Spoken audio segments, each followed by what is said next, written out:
Thank you very much, and certainly to all of you that have been here the last 2 days, 33 years of National Action Network.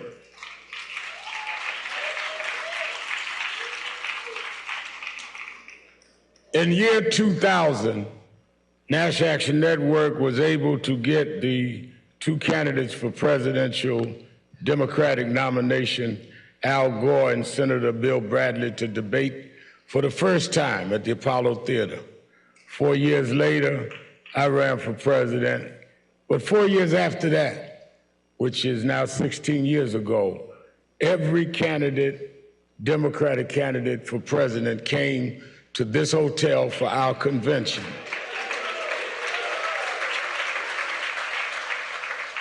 One of those candidates was then Senator Joe Biden.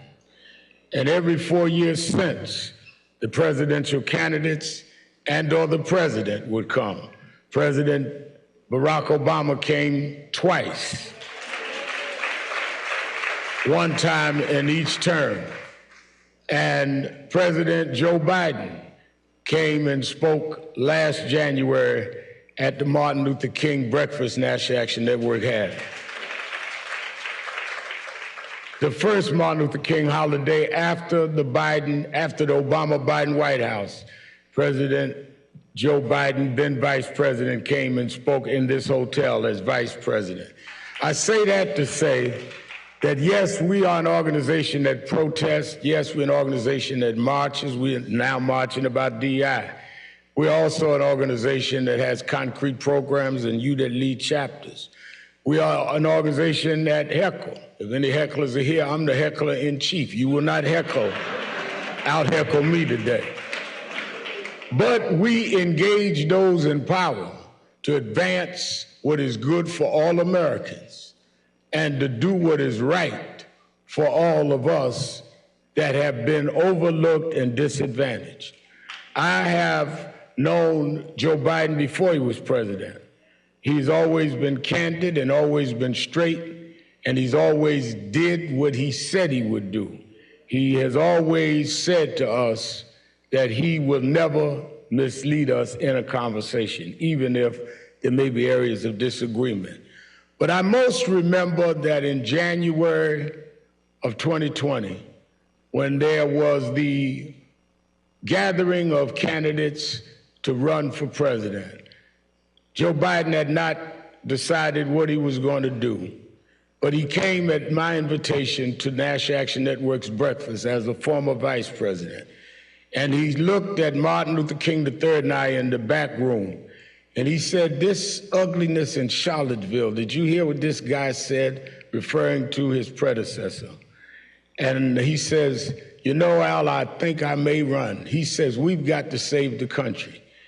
And he, based on that, later he did decide to run. And the morning before Jim Clyburn endorsed him, he came with Jim Clyburn to a minister's breakfast in North Charleston, hosted by me and National Action Network.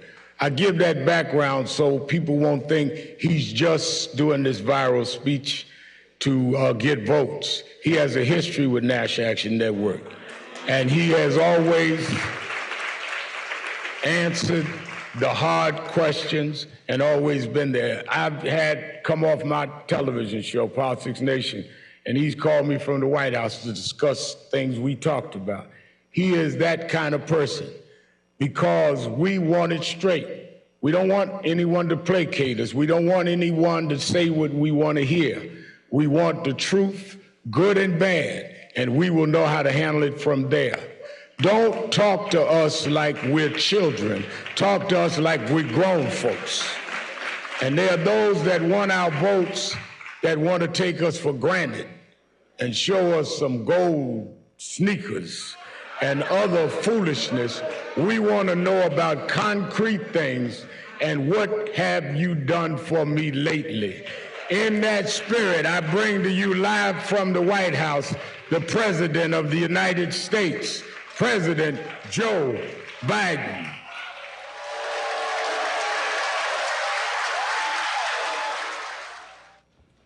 Thank you, Rev. Thanks for that introduction.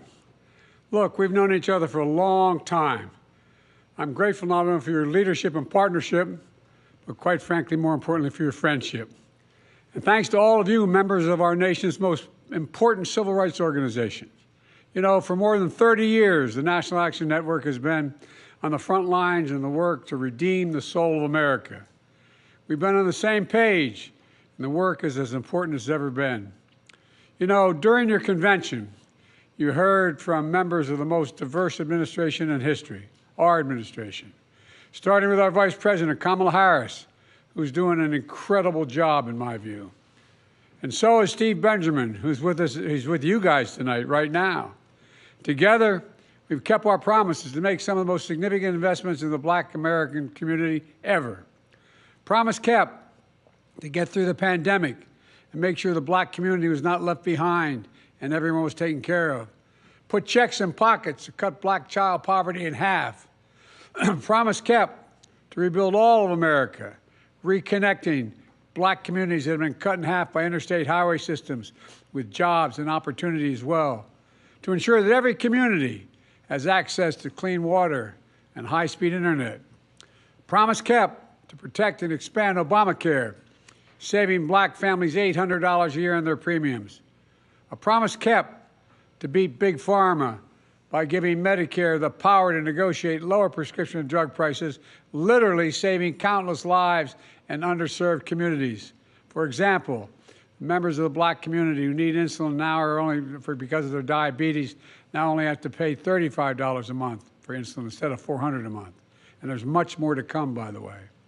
A promise kept to invest in historic $7 billion in HBCUs, to relieve student debt for more than 4 million people so far, including a significant number of Black borrowers. Including just today, I announced another 277,000 Americans. A significant number of Black borrowers are also having their debt forgiven. A promise kept to advance justice, the first Black woman on the Supreme Court, and more Black women confirmed for the Federal Circuit Court of Appeals than all previous presidents combined, every single one. Most important executive order on police reform, to ban chokeholds, greatly restrict no-knock warrants, advance effective and accountable community policing.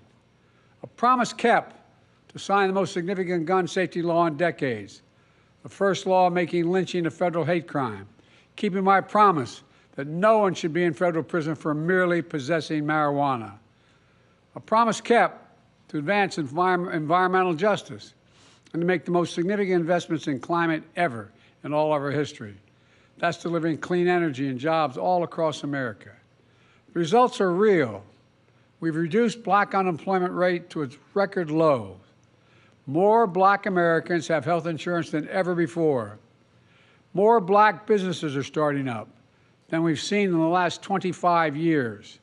In fact, despite attacks on our support for brown and Black small businesses, we're investing in them as key ways to build generational wealth in communities.